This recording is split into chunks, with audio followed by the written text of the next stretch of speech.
Bien le bonjour à tous et à toutes. Nous sommes là pour vous partager cette opportunité. Comme vous voyez, il s'agit de la bourse d'excellence Québec Métiers d'Avenir. Donc, elle concerne les personnes âgées de plus de 18 ans et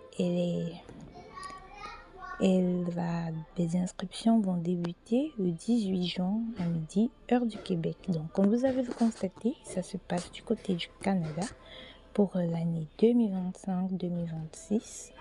Alors, concernant les États, l'année passée, ils ont tiré 81 personnes âgées de 18 à, je crois, 60 ans. Donc, je vais rechercher le post Instagram où cela avait été publié. Et donc, il y a des étapes qui se font.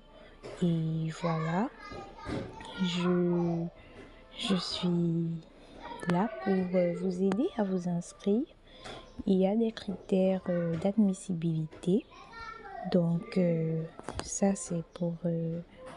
voilà, vous voyez le budget et tout. Pour le concours 2025-2026, un budget de 2 380 000 $ étalé en octroi de bourse d'excellence, montant variant entre 14 000 $ et 26 600 $ en fonction de vos programmes de formation. Parce que il est à noter que ce sont des formations professionnelles qui sont faites. Et voilà, donc vous bénéficiez d'exemption des droits de scolarité. Je vois pas, je vais chercher ce qui est inclus ou pas, c'est pas bien présenté ici, vous voyez. On dit que les inscriptions vont débuter à partir du 18 juin et tous ceux qui sont intéressés, je n'ont qu'à me contacter en laissant un message. Je vais aussi joindre mon adresse mail plus tard. Donc, si je clique sur m'inscrire, voilà comment ça va s'afficher. Bon, voilà pour les critères d'admissibilité. Laissons d'abord participer au concours parce qu'on a dit que c'est à partir du 18 juin. Critères d'admissibilité, voilà, on dit que vous devez être âgé de 18 ans, pas de limite supérieure d'âge. On dit que vous devez être de nationalité autre que française ou canadienne. Écoutez très bien les candidatures des pays membres de la francophonie, outre la France, incluant les dom-toms et des pays des marchés porteurs de l'Asie, tels que la Chine, Inde, Japon et des Amériques, Mexique, Brésil, seront priorisés. Alors, pour rappel, ne pas avoir la citoyenneté canadienne ni le statut de résident permanent du Canada, c'est très important, ou être en démarche d'obtention de la résidence en vertu des lois canadiennes de l'immigration. Et bien évidemment, vous devez être à l'extérieur du Canada au moment de la soumission du document, de la demande, autant pour moi, désolé, jusqu'à l'annonce des candidatures sélectionnées. Alors, vous ne devez pas aussi avoir bénéficié de bourses d'études égales ou supérieures au Québec. Et le cumul des bourses durant une même année scolaire n'est pas autorisé. Donc, si vous postulez pour cette bourse-ci, vous ne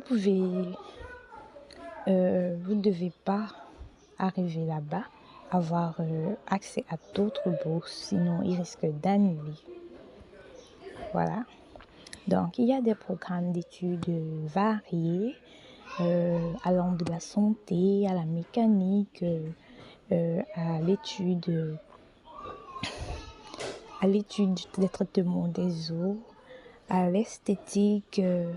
Donc, voilà, je vais faire une vidéo autre pour vous montrer ces programmes d'études-là. Ce sont des formations courtes professionnelles allant de, je crois, 15 mois à peut-être 2 ans, à peut-être 24 mois.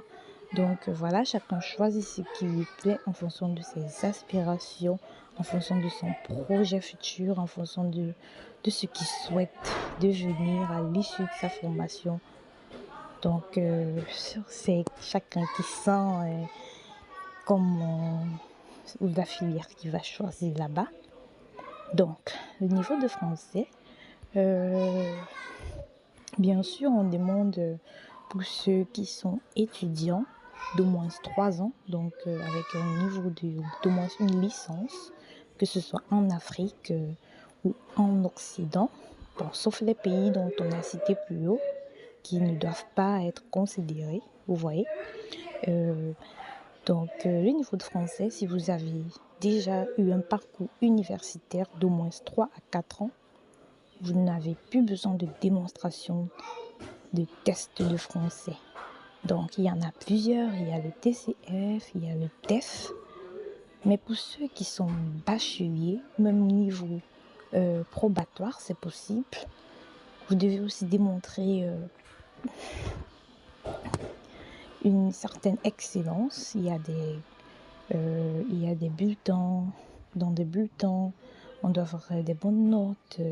Il y a aussi des certificats d'excellence dans certains établissements secondaires comme universitaires qui sont octroyés, des documents qui prouvent que vous avez été major ou bien des documents qui prouvent que vous avez bénéficié de bourses gouvernementaux de votre pays pour que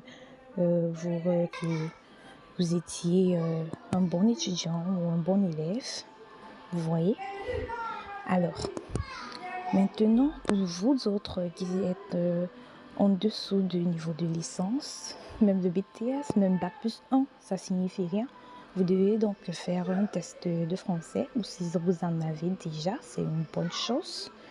Et aussi, pour l'accompagnement, bon, c'est vrai, ils disent ça parce qu'il y a aussi le QMA, qui est une procédure à part et qui, voilà, ne concerne pas le concours de bourse d'excellence.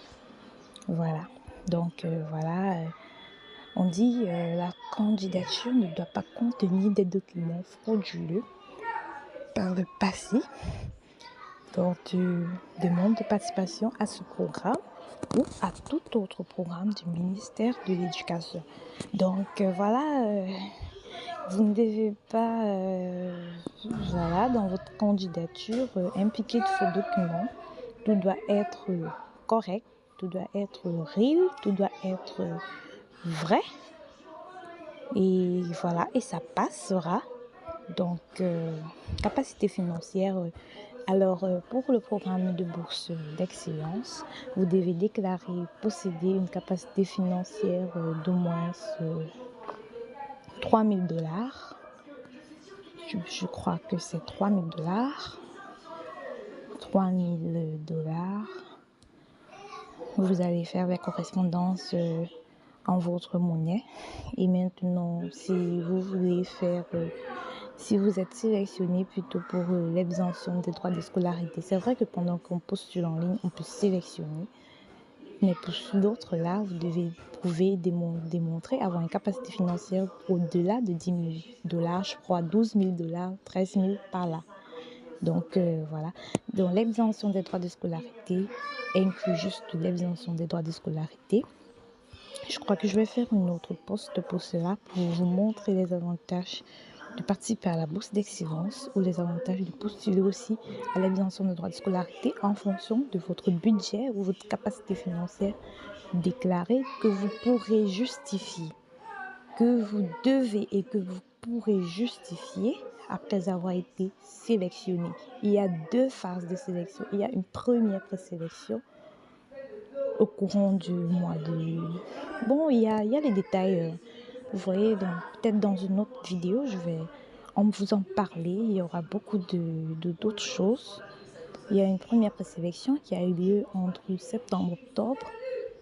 Donc, les premiers retenus sont sélectionnés et d'autres sont tamisés.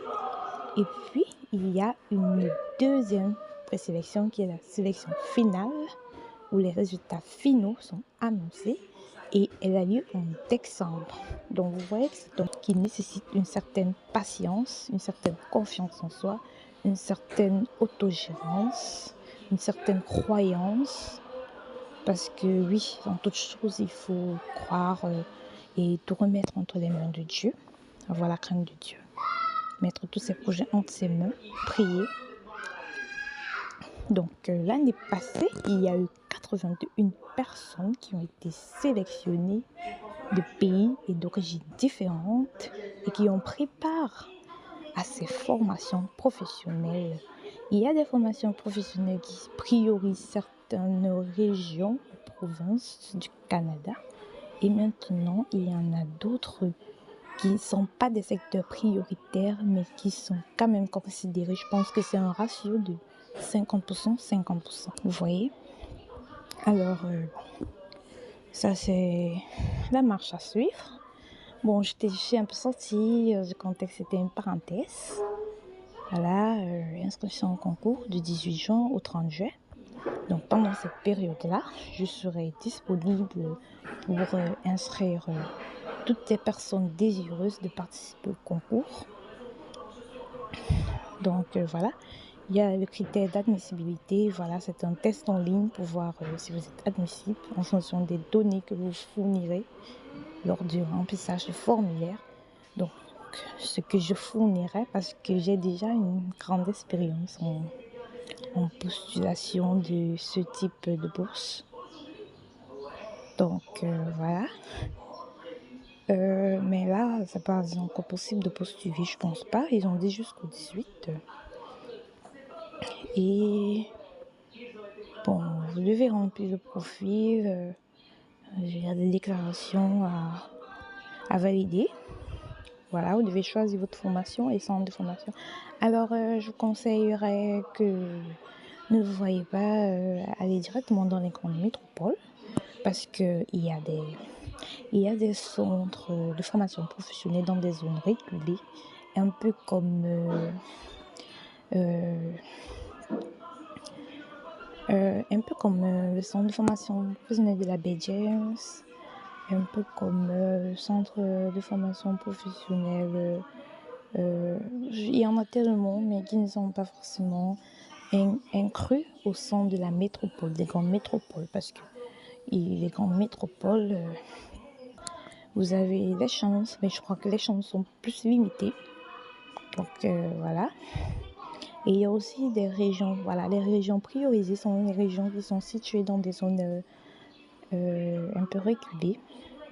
Voilà, et maintenant, je crois les métropoles, ce sont des zones non priorisées parce que le but, c'est de vous faire former naturellement, gratuitement pour la bourse d'excellence et partiellement la bourse d'exemption des droits de scolarité.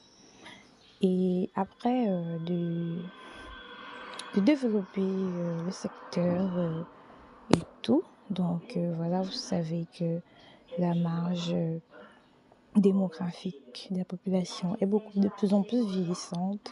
Donc on a besoin des jeunes pour peupler des zones reculées, pour participer à le développement, parce que croyez-moi, la vie en région est nettement 1000 fois mieux que la vie en grande métropole. Vous voyez un peu.